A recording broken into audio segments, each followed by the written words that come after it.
welcome back. And right now we're going to do one.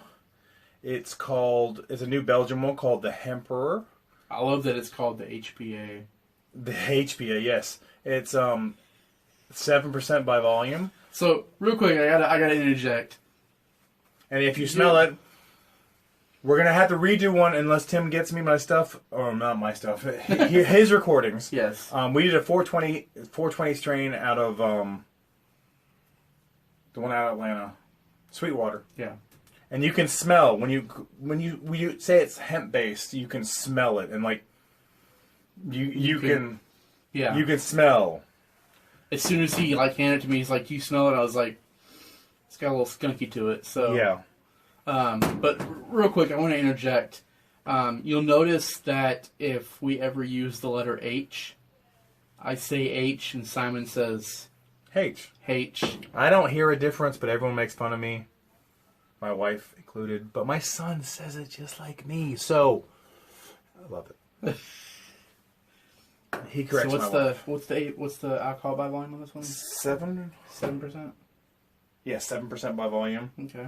And it's the Hemperor IPA is a new kind of hoppy, so it's an IPA as well. It's HPA, I guess. Hoppy beer blending hemp with hops. See the Sweetwater, we're gonna have to, like I said, get in because it was delicious, and you could really smell it when you open it.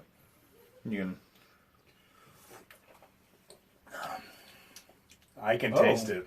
Mm-hmm. You can definitely taste the hemp.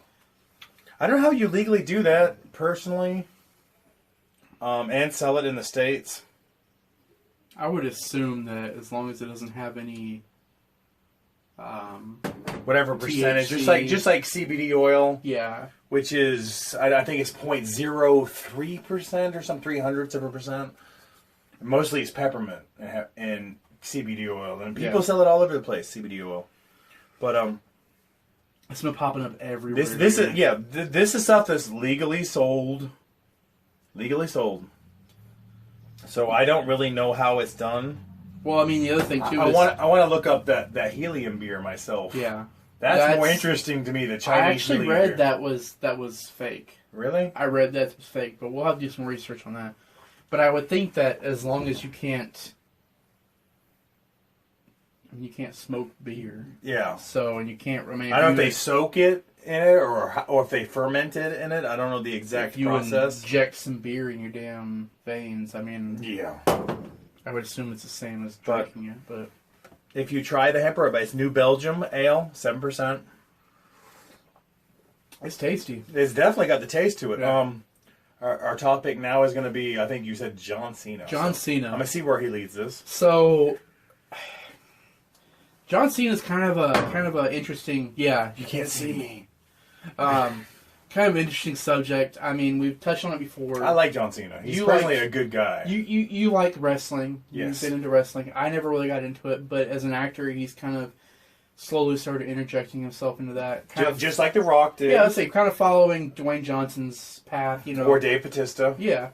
I'd say he's probably following more Dave Bautista's path than more than Dwayne Johnson, because he's not really... He's in there, but he's not, everywhere, you know? He was in an Amy Schumer comedy, which he was freaking hilarious to me. I tend to stay away from Amy Schumer. You have to watch it, dude. I really not a fan of her. Don't follow politics, dude. Just watch it. I'm just not a fan of her, period. But I'll try it out. Yeah, but, I'm going to have to look up the name. It's funny. I watched a movie with him years ago. It was called The Marine. Yes. I think it was actually sponsored or paid for by WWE. Yeah. He came back from a deployment, and his wife was kidnapped, and he went after her. And I was like, dude, he did a really good job in that. It was a really kind of decent movie, If you haven't seen it, check it out. But he just kind of fell off the radar after that, and then he started coming back a little bit here and there. Wasn't he in a Transformers movie? Was it Bumblebee he was in? He was in Bumblebee. Yes. And from what I understand, because I haven't seen Bumblebee yet. In Bumblebee, I don't know if the character actually meets the specifications for it, but they're saying that in Bumblebee, he's G.I. Joe. That would be cool. So there's a little there's always a crossover yeah. G.I. Joe Transformers. So that's what that was. He was in Blockers. I haven't seen that. I haven't. Oh, you mean It has a picture of a rooster on Yeah. top. It's not just... Yeah. I'm doing the PG name of it. Yes. Blockers. Blockers. He's been in a few other things, but today and yesterday I saw some things saying he was going to be in the next Fast and the Furious. Yes, he's been added to the Fast and the Furious. And what gets me is, what gets me though is, I kind of, he hasn't done a bad role yet. It'll be interesting. It'll be interesting, but the description of his character is a badass. A badass. A badass. And I was like, it's not on him. It's not his, he doesn't come out and say, the description is, it's the description from the company that's making the film. Like when you read Netflix, it has a description of what the movie's about, and sometimes you're like, what? So I'm curious to see what his role is, because when they said The Rock's going to be in the Fast and the Furious, I was like, but he's really good in it. Yeah, he's got a good role. Just like Jason Statham, I didn't think that would be a role for him. Yeah, so... They've kind of taken over when, with Hobbs and Shaw, they've taken over when Vin Diesel, I don't know if he got aggravated or they got aggravated with him. And to me, it feels like the Fast and the Furious franchise is kind of moving towards Expendables kind of. Yeah, are you changing, ever changing? Yeah, and they're bringing in all these other who could be action heroes and stuff like that. Now I haven't seen the Hobbs and Shaw. Have you seen that? Is it? It's not out yet. It's not out yet. They've had previews. It's supposed to be out. The only thing I'm worried about with that is they have Idris Elba, and I love him as an actor. I love Idris. But the whole this fact week, that the new Luther's coming on BBC America. Haven't watched that. You never watched Luther? Never watched. It's Luther. on Netflix. You have Netflix? Yes. Watch Luther. Okay. Luther is where Idris. One of the guys I work with, he gave me what's Power. It was Stars or HBO. Yeah, Power. Yeah. Yeah. He gave me the he first season. That. He's like a detective in that. And he was like, "You've got to watch this." You have to watch Luther though. Luther is where his breakthrough is. Okay. So, no, it is Luther. He gave me the first season of Luther. You need to watch it. So yeah. Because Dark Tower, I loved him in Dark Tower. I didn't watch Dark Tower. You have to watch Dark Tower. And like Ron Howard's like, it should have been a horror. Like, dude, Idris makes the movie to me. The problem I have with movies that come out that are based off of books is I have this... It's a hard thing to follow because you're either too much into the book or, you've taken a scope away from the book. Well, and I've never, I feel like movies that come out that are made from books, I feel like I have to read the book first. Yeah, but you really don't. You don't, and that's why I kind of avoid those. I'm like, no, I'll wait till I read the book. And it takes forever because I like to read, but I'm not like, gotta read now. So, I kind of hold off, so I'll probably end up watching it before I read the book. Yes. So... Watch Luther. If your friend gave you Luther, watch it. Because you've seen Pacific Rim. Yeah. Idris is amazing. Oh, yeah. With Charlie Hunnam. I need to watch the second one. Well, I've got it recorded if you want to watch it. I got it on DVR. All right. Yeah, I haven't watched the second one. I want to see that because that one. It's not going to be the same because it doesn't have Guillermo directing it. Because Guillermo, it was his idea, the whole kaiju. But it seemed, from what I saw from the previews, it seemed like it was kind of like a good follow-up because it seemed like the nations that had these different robots decided they were going to fight each other. Yeah. And I was like, okay, I can see that. We can watch this, yeah. Yeah. So, but back to John Cena. I feel like, given the chance, he could make a really good actor. Yeah. He's got some roles like... A lot of wrestlers never get the take because you're wrestling and you're the man's man and all this, and sometimes it's overacting. Yeah. But and some points in the 80s, like when Hulk Hogan, they tried to make a star, and he was severely overacted. But like The Rock, Dwayne, came through and you're like, oh my God. And so many people love him because he is that relatable character. Yeah. He is that good, to me, down-to-earth person as a real person. And when you see that, it translates. When people see him, it's just that kind of person. Yeah. And I think John Cena, I'm with you, he's one of those people that could translate. Yeah. Because to me, a lot of American moviegoers will have that kind of connection to him because he was a Marine. Yes. He was in the military, and a lot of people will be like, we'll stand behind him because he fought for our country. He has that with him. And it'd be interesting to see. I mean, that's like what's his name? He plays Kylo Ren. I know who you're talking about Yeah. because he was a former military guy. Yeah, he was a Marine as well. Was it Ben? His name Ben? I don't No, that was his name in the movie. He was Ben Solo. Sorry, Ben Solo. Yeah. Yes, Kylo Ren. Hold on, let me whip out the phone here because I didn't have it for a And little all while. you Star Wars people know exactly who we're talking about. Yeah. I'm sorry. We're a couple of beers down right now, so I apologize if we can't remember a name. We'll get right here. We've got IMDb or Google or something. It's amazing. Yeah. Oh, he's not even top billed. Adam Driver. Adam Driver, yes. He has a TED Talk, actually. Really? He does, and it's about him being a Marine and transitioning from being a Marine to going into normal society. And he talks about, finding a group that was doing acting. Yes. And he was like, he got into it, and he was like, that's what helped him get past the whole PTSD and all that. And then he ended up being this huge actor because of that, And I was like, dude, I would have never thought, when you see Harrison Ford, I would have never thought he would have been the superstar that he is. Because he's kind of mild-mannered when you look at it. Yeah. When you see him talking, he's like, kind of... Harrison Ford himself? Yes. You would have never thought that he was the great actor that he is. Have you read any of his backstory? I've read some of it.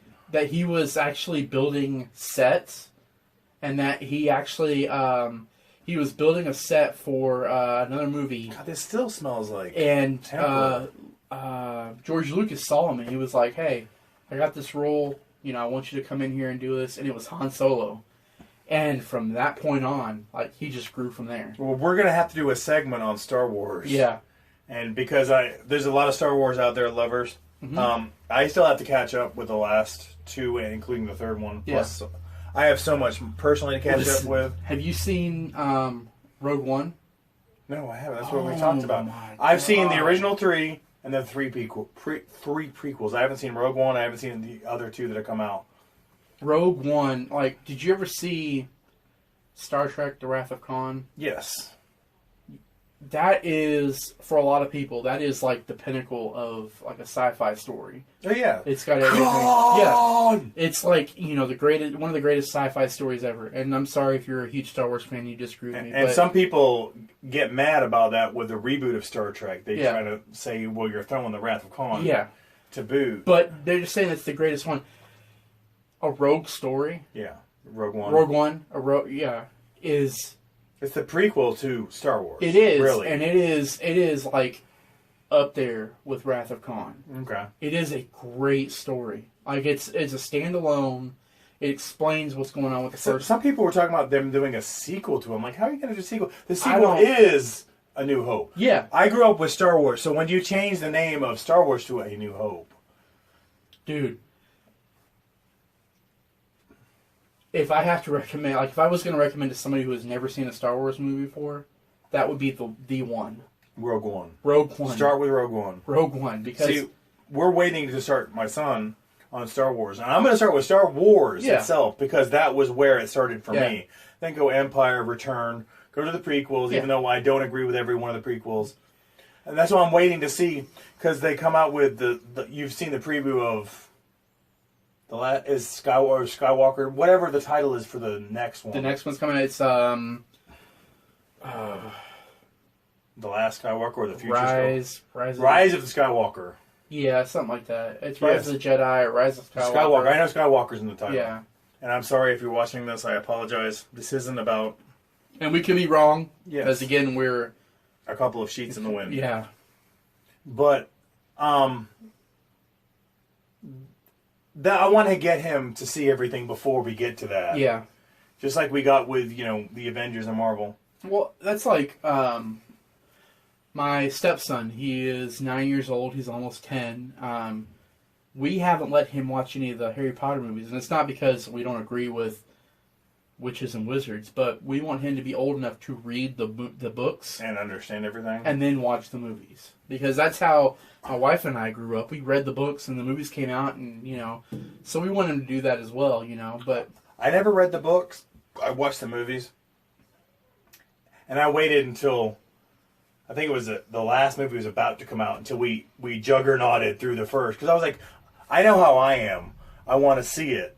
So we juggernauted through 1 through 7, I think, and then went in the theaters and saw the 8th. I'm not that patient of a person. It was hard with the whole Marvel thing. Yeah. I just, being someone who read the books, yes, and then the movies came out, there's a lot more detail in the books. There's a lot more explanation in the books than there is in the movies.